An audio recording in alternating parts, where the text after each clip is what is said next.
Bonjour mes chers élèves et bienvenue au chapitre numéro 2, carence alimentaire, ratio alimentaire et protection de l'appareil digestif بمعنى الفقرات والكتلات الغذائية ووقاية الجهاز الهضمي. Donc, d'après cette introduction, on va voir les différents types des aliments, les groupes des aliments et quelques malades de malnutrition. Donc, d'après le document numéro 1, la diversité des aliments. Donc, on observe qu'on a des différents types d'aliments tels que les aliments animaux et végétaux. عندنا مختلف الأنواع من الأغذية منها ما هو نباتي متنوع ومنها ما هو حيواني comme les poissons. Document numéro 2, les différents groupes d'aliments. مختلف مجموعات الأغذية بمعنى المجموعة التي تتكون من السكريات والدهنيات والمجموعة التي تتكون من البروتينات والكالسيوم والمجموعة التي تتكون أغلبها من الفيتامينات والأملاح المعدنية ainsi que l'eau بالإضافة إلى الماء. Donc, le document numéro 3, l'appareil digestif humain. نقراو هادشي اللي مكتوب هنا. L'appareil digestif humain est constitué par le tube digestif, هادشي غادي تكونوا شفتوه في le premier leçon. est constitué par le tube digestif, la bouche, هادو المكونات ديال le tube digestif, la bouche, l'estomac, l'œsophage, l'estomac, l'intestin grêle et le gros intestin qui se termine par l'anus الذي ينتهي بواسطة أو ينتهي بالمخرج. Les glandes digestives dans le foie, le pancréas, les glandes salivaires, les glandes de l'estomac et les glandes de l'intestin. Ça veut dire de l'intestin grêle. Donc, الجهاز الهضمي يتكون من أنبوب هضمي le tube digestif وغدد ملحقة. الأنبوب الهضمي هو الأنبوب الذي يتكون من الفم، المريء، l'estomac المعدة، l'intestin grêle المعي الدقيق، le gros intestin بمعنى المعي الغليظ والذي ينتهي بالمخرج. les glandes digestifs كنسميهم les glandes digestifs ولا كنسميهم les glandes annexes بمعنى غدد ملحقة. غدد ملحقة بمعنى ما كيتمش الهضم على مستواها، ما كدوزش لي زاليمون، ما كيدوزوش فيها الأغذية، لا تمر عبر الغدد الملحقة، وإنما هذه الغدد تفرز عصارات. هذه العصارات تحتوي على أنزيمات التي تقوم بالمساعدة في الهضم. والهضم نوعان، الهضم الكيميائي والميكانيكي. الهضم الميكانيكي هو الذي يتم عن طريق القوة بمعنى comme la mastication, brouillage, etc. يعني شي حاجة كدار par force, s'effectue par force. Et la digestion chimique s'effectue à l'aide des enzymes chimiques عن طريق انزيمات اللي كتقوم بالتحليل ديال لي زاليمون ديال الأغذية. دونك هذا هو l'appareil digestif humain. L'obésité, document 4. L'obésité. Un individu est obèse lorsque le poids de son corps dépasse la normale de 20%. L'obésité provoque par une accumulation de graisse et un danger pour la santé car elle altère les vaisseaux sanguins et provoque la fatigue du corps. بمعنى لوبيزيتي، شوف هذا الشخص هذا وتعرف شنو هي لوبيزيتي، واخا تكون ما عارفاش شنو هي لوبيزيتي. هي السمنه. هذا عندنا واحد الشخص كيعاني من السمنه. السمنه كنقولوا على ان واحد الشخص يعاني من السمنه حينما يفوق وزنه العادي، حينما يفوق وزنه الوزن العادي ب20%. مثلا نورمالمون خصو يكون فيه 60 كيلو ووصل لينا ل 80 كيلو، كنقولوا ان هذا الشخص هذا راه مقارنة بلا طاي ديالو عنده واحد الوزن زائد ب20%. دونك هذا كيعاني من لوبيزيتي. هاد لوبيزيتي هادي كتأدي احيانا الى اختناق الشعيرات الدمويه لي فيسو سانغين اي بروفوك لا فاتيغ دو كور بمعنى كتنتج لينا الضعف ديال الجسم، ضعف القلب عفوا، ضعف القلب دو كور. دونك دوكيمون 5 كان دونجي كي مناص لو تيوب ديجيستيف ما تبقاوش تاكلوا في الزنقه وما تبقاوش تشريو دوك المشتريات اللي غنيه بالامراض تيل كو لي كونسير. الوغ دوكيمون 1 لي ديفيرون غروب داليمون. من خلال هاد لو دوكيمون هذا كاينين لي ديفيرون غروب دي زاليمون احنا نشوفوهم في لا باج سويفونت ان شاء الله. دوكيمون 2 l'allaitement le lait. Le lait maternel est un aliment complet idéal pour le bébé. Il est fabriqué par l'organisme de la mère. Donc حليب الأم هو واحد الاليمون، واحد الغذاء كامل ايديال ممتاز جيد بوغ لو بيبي، ممتاز بالنسبة باش يستافد منه لو بيبي الرضيع. اي فابريكي بار لورغانيزم دو لا مير، بمعنى الأم هي التي تنتج هذا الحليب، لذلك أنصح الأمهات بإرضاع أبنائهم. ما كاين لا رشاقة لا حتى شي حاجة، إلا انت ديري الرشاقة ولدك راه غادي يضيع مستقبلا، غادي تكون المناعة ديالو مناعة هشة، لأن حليب الأم ما كاينش ما أحسن منه واخا تشريو أي حاجة. ألوغ لاكاغي دونتير بمعنى تسوس الأسنان، حضيو سنيناتكم، ما تبقاوش تاكلوا بزاف لي بونبون، ما تبقاوش تنعسوا سنيناتكم ما مغسولينش. ان انفون سو اليمونتي بمعنى هذا واحد الشخص، واحد الوليد اللي كيعاني من سوء التغذية، نقص في التغذية. Donc, ce leçon-là va répondre aux questions suivantes. Quels sont les rôles des aliments consommés؟ بمعنى ما هي أدوار الأغذية المتناولة أو المستهلكة؟ Quelles sont les conséquences d'une malnutrition sur la santé de notre corps؟ بمعنى ما هي نتائج سوء التغذية على صحة جسمنا؟ Quels sont les critères d'une alimentation équilibrée؟ ما هي مميزات أو سمات الأغذية المتوازنة؟ Comment peut-on protéger notre appareil digestif؟ كيف يمكننا حماية جهازنا الهضمي؟ دونك ما يمكنش لينا نجاوبوا على سي كيسيون بطريقة عشوائية، مي غادي نتدرجوا وفق مراحل بناء الدرس في الإجابة على هاد لي كيسيون هادو. الدرس هو اللي غادي يجاوب على هاد لي كيسيون. Donc d'après cette explication, on peut réaliser cette introduction là. قبل ما نمشيو لا سيكونس 1 نديرو واحد لانتروديكسيون وفق داكشي اللي قدرنا نهضروا عليه في les deux premières pages. Donc introduction, la ratio alimentaire est l'ensemble des aliments quantité et qualité entre parenthèses. Donc ça veut dire quantitativement et qualitativement qu'un individu doit consommer pendant un jour. إما كنقولوا pendant un jour ولا كنقولوا pendant 24 heures، لأن un jour هو 24 heures pour couvrir ses besoins en énergie et en matière. بمعنى الكلفة الغذائية، لا راسيون أليمونتير كتعني الكلفة الغذائية هي مجموع الأغذية l'ensemble des aliments، مجموع الأغذية من ناحية الكمية la quantité et qualité من ناحية الكمية والنوعية.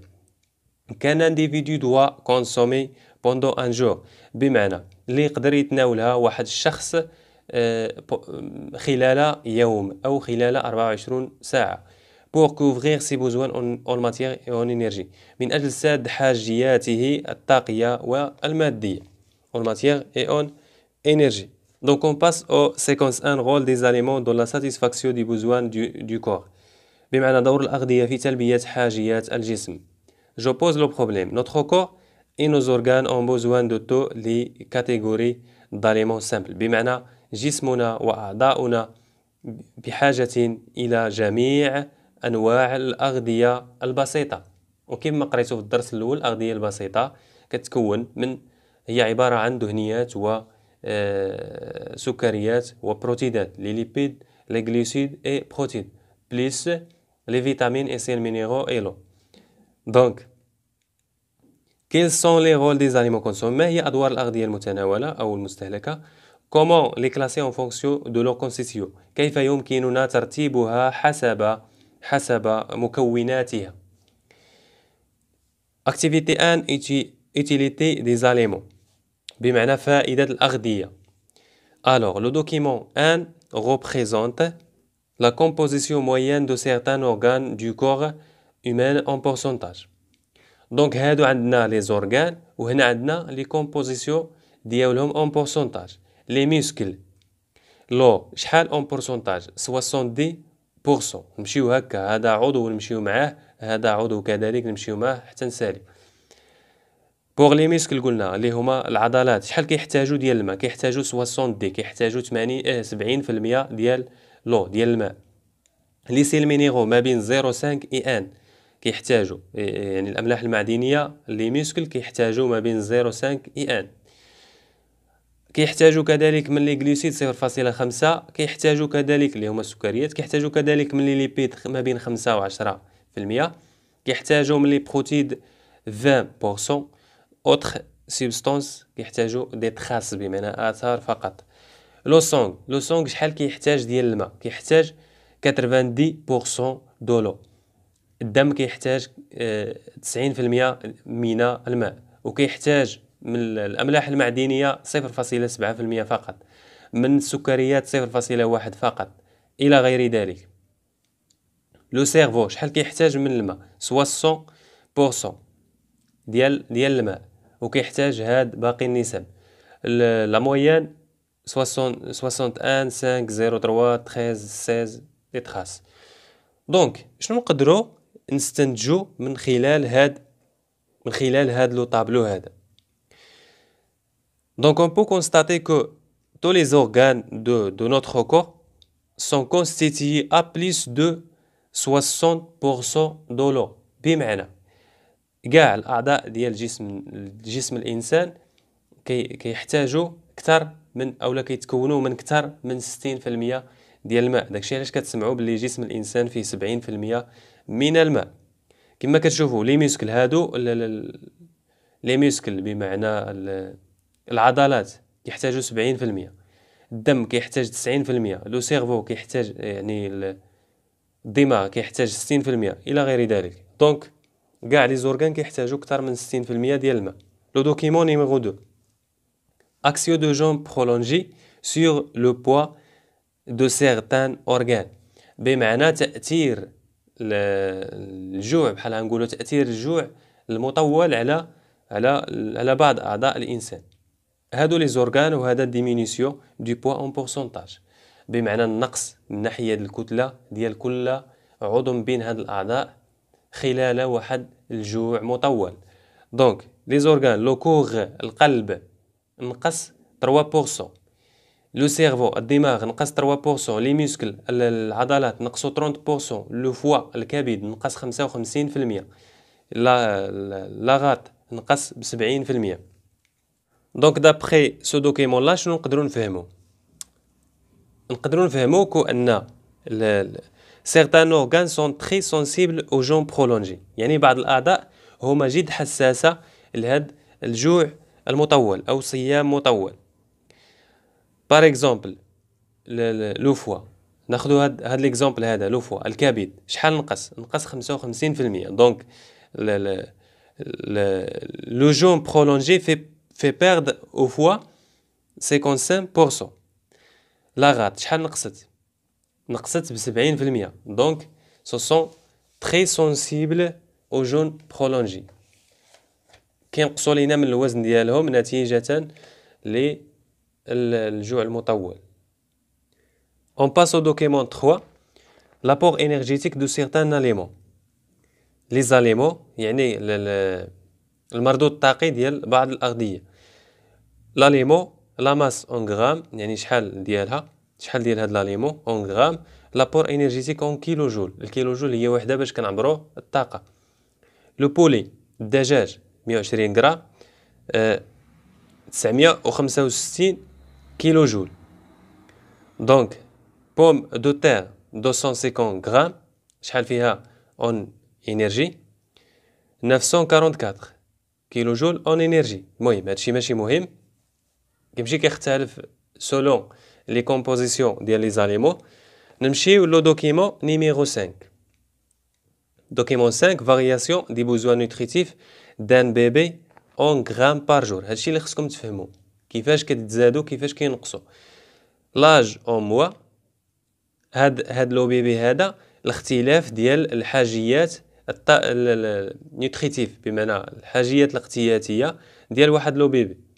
لاج اون موا بمعنى العمر بالشهور.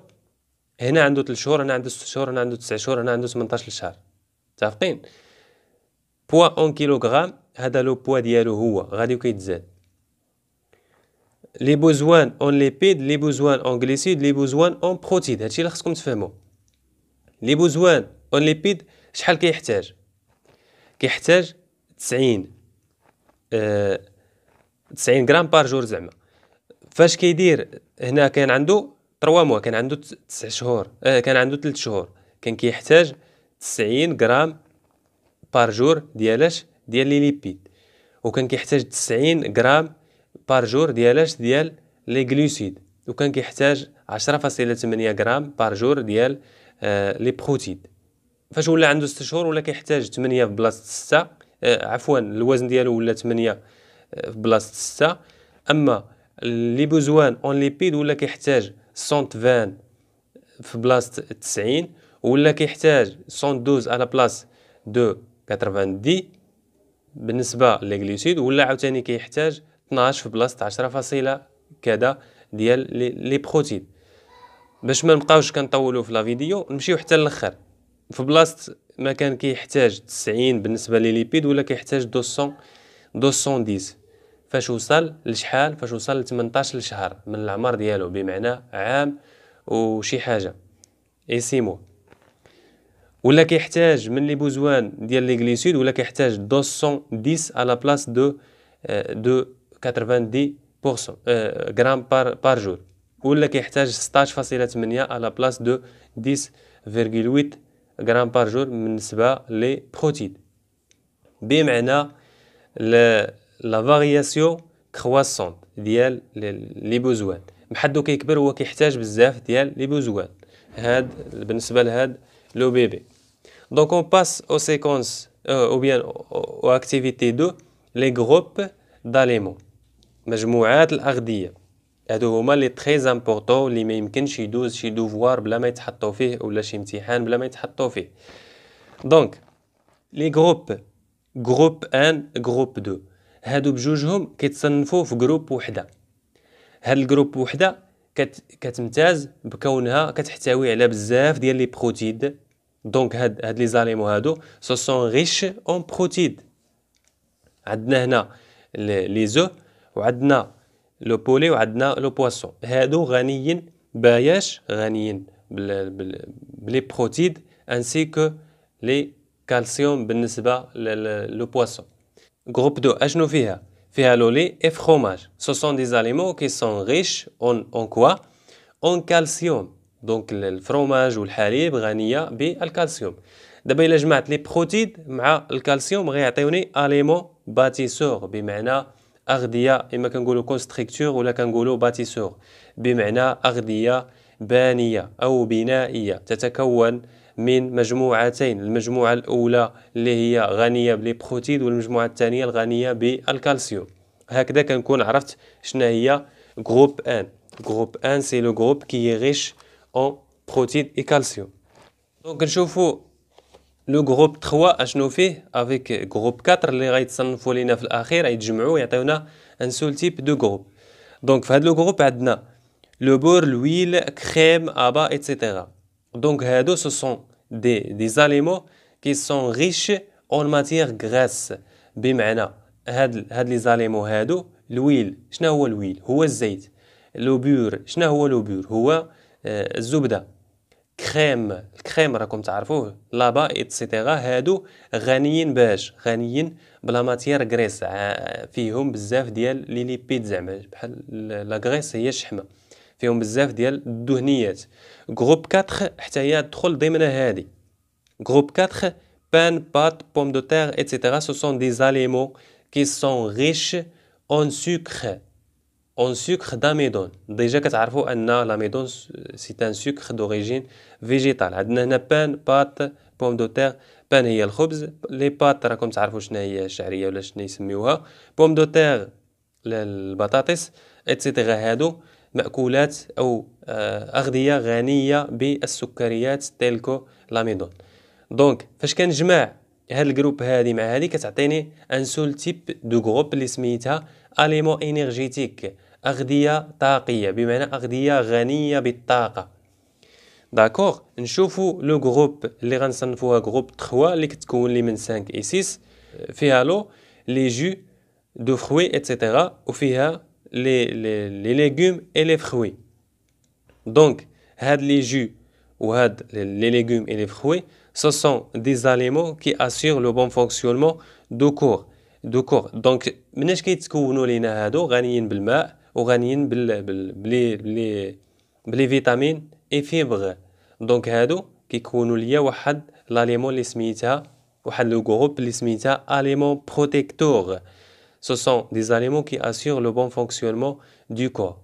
دونك هكذا كنكونوا سالينا لا سيكونس 1 وكنكونوا حاولنا نفهموا. دونك غنريزيميو هادشي كامل اللي شفنا. هادو سو سون دي ديفينيسيون ا غوتونير. اليمون شنو هو الاليمون؟ هو واحد سبستانس habituellement ingéré par un être vivant. Il lui fournissent les matières et l'énergie nécessaire à sa vie. دونك الاليمون الغذاء هو واحد المادة اللي كيتناولها واحد الشخص او لا انسان ولا اي كائن حي بشكل يومي أو بشكل اعتيادي habituellement. Il lui fournissent les matières et l'énergie nécessaire à sa vie، بمعنى كتعطيه الطاقة والمادة اللي كيحتاجها في حياته. Les abats produits alimentaires qui comportent toutes les WC combustibles d'animaux. Les abats بحال غادي نقولوا هما واحد لي برودوي alimentaires كي كومبورت تو لي فيسير، بمعنى جميع الاحشاء. هاد لي زابا هما الاحشاء، بحال غنقولوا الكبد، الامعاء الى غير ذلك. كومبيستيبل دانيم. كيلو جول هو واحد لونيتي دو ميزور دو لينيرجي، بمعنى الكيلو جول هو واحد الوحده باش كنعبروا لينيرجي. الكيلو جول هو اللي غنستخدموا به في هاد الدرس ديما ان شاء الله. دونك اشنو نقدروا نلخصوا من هادشي كامل اللي شفنا او اللي قرينا؟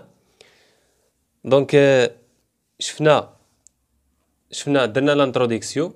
هادشي يمكن لكم حتى نتوما تسكرينيوه وتعاودوا تكتبوه ولا باش تفهموه اولا تحفظوه. راه بشكل مبسط ومختصر، ما فيش بزاف ديال الهضره، ما فيش بزاف ديال الكتابه. دونك درنا لانتروديكسيون في الدرس ديالنا، ودرنا لا سيكونس 1 رول دي زاليمون دون لا ساتيسفاكسيون دي بوزوان دو كور، بمعنى دور الاغذيه في سد حاجيات الجسم. شنو شفنا في هادشي كاملو؟ شفنا pour avoir une alimentation saine, il faut contrôler quantitativement et qualitativement la ration alimentaire. من أجل أننا نديرو واحد الأغذية سليمة وصحية يجب علينا il faut contrôler، يجب علينا مراقبة الأغذية من الناحية الكمية والناحية النوعية. لا غاسيو دو لا غاسيو اليمونتير، بمعنى هذيك الكلته الغذائيه خصني نراقبها من الناحيه الكميه والنوعيه. ما ناكلش غير شويه وما ناكلش بزاف، هذه من الناحيه الكميه.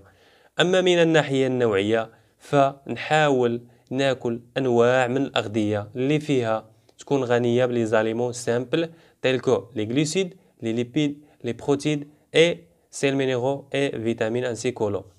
متفقين؟ دونك هاد المكونات خصهم يكونوا فيها. هاد الشيء اللي كنقصدوا به النوعيه.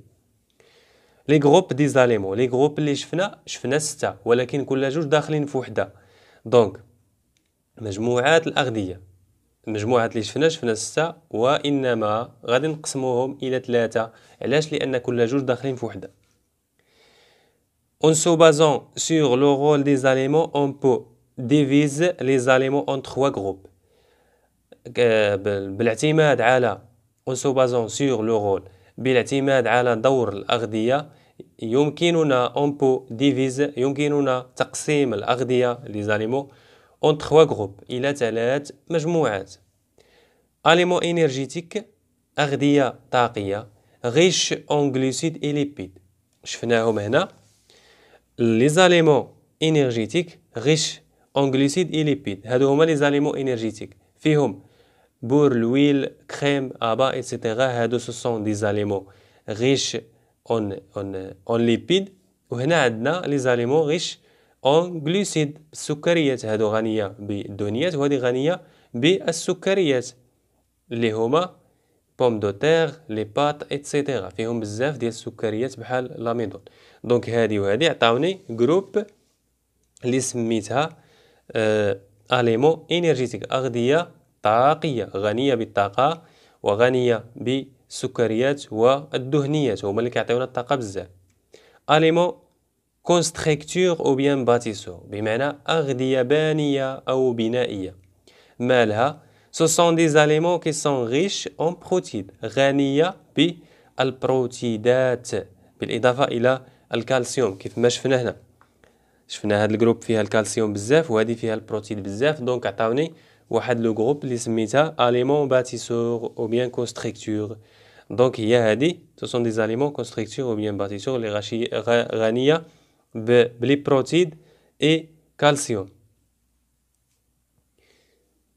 دونك الجروب الثالثة هي اليمون بروتيكتور، أغذية وقائية. هاد الأغذية الوقائية مناش كتكون؟ ce sont des aliments qui sont riches en vitamines et sels minéraux ainsi que l'eau. نزيد هنا l'eau. الأغذية الواقية هي أغذية غنية بالأملاح المعدنية والماء والفيتامينات. داكور. غول دي زاليمون دو شاك جروب، دابا غنشوفو الدور ديال الأغذية في كل جروب. لي زاليمون باتيسور، الأغذية البانية، من خلال سميتها كنقولوا اليمون باتيسور، بمعنى واحد الأغذية اللي غتبني لينا الجسم ديالنا، غنصحاحو غنكبرو، بمعنى الا كنا صغارين غادي نكبرو غنزادو في الوزن الى غير ذلك بالشكل الطبيعي، ما كندويش على الشكل المرضي. لي زاليمون باتيسور بمعنى أغذية البانية.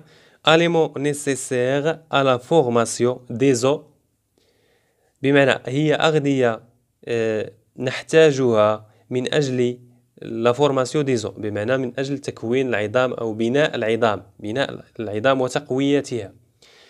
إيو ديفلوبمون دي موسكل، ونمو العضلات دو نوتخو أورغانيزم، ديال الجسم ديالنا. لي زاليمون انرجيتيك لو غول ديالها اليمون فورنيس ou bien aliments fournissant de l'énergie pour les cellules de l'organisme. هاد الأغذية الطاقية لي زاليمون انرجيتيك، هاد الجروب هذا سو سون دي زاليمون اللي كيعطيونا الطاقة لخلايانا كي تنشط وتقوم بوظائفها، كيعطيو الطاقة لجسم الإنسان. لي زاليمون بروتيكتور ou bien fonctionnels protègent et réalisent un bon fonctionnement de notre organisme. الأغذية الواقية أو لا الفونكسيونيل بمعنى الوظيفية، شنو كدير؟ كنحتاجوها باش نديرو الوقاية بروتيكسيون بروتيج اي رياليز ان بون فونكسيونمون، من أجل الوقاية وتحقيق وظائف جيدة لجسمنا أو لجسم الإنسان. دونك إلى هنا كتنتهي هاد لا سيونس هادي. حاولوا تراجعوا هاد الشيء هذا، راه درتو ملخص بشكل جيد. وفقكم الله والسلام عليكم.